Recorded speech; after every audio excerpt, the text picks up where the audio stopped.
بسم اللہ الرحمن الرحیم۔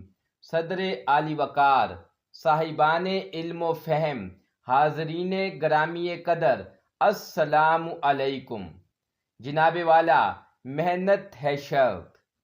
یہ وہ شرط ہے جس کے بغیر آپ کامیابی کے بارے میں سوچ تو سکتے ہیں مگر کامیابی حاصل نہیں کر سکتے۔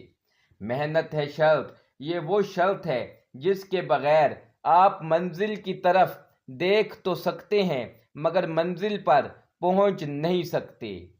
یہی وجہ ہے کہ ڈاکٹر عبدالقدیر خان نے ایٹم بم بنانے کا سوچا تھا، بنایا ان کی محنت نے۔ ایدھی صاحب نے قوم کی خدمت کرنے کا سوچا تھا، انہیں فخر پاکستان بنایا ان کی محنت نے۔ جناب والا، فاطمہ جناح نے قائد اعظم کے ساتھ ہم قدم چلنے کا سوچا تھا، انہیں مادر ملت بنایا ان کی محنت نے۔ جناب والا، جو قوم بکھری ہوئی دکھائی دی، ٹوٹی ہوئی دکھائی دی، اس قوم کو ایک کرنے کا خواب تھا، اس خواب کو پورا کیا قائد اعظم محمد علی جناح نے۔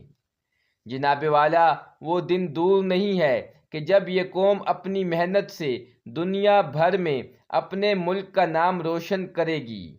جناب والا، جب بھی محنت کی جاتی ہے تو یہ محنت رائیگاں نہیں جاتی۔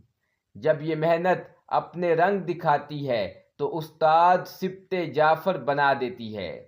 جب یہ محنت اپنے رنگ دکھاتی ہے تو فخر پاکستان عرفہ کریم بنا دیتی ہے۔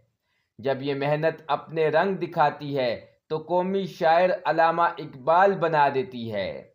اور جب یہ محنت اپنے رنگ دکھاتی ہے تو دنیا جسے پاگل، دیوانہ، مجنوں کہتی ہے، یہ محنت اسے بہلول دانہ بنا دیتی ہے۔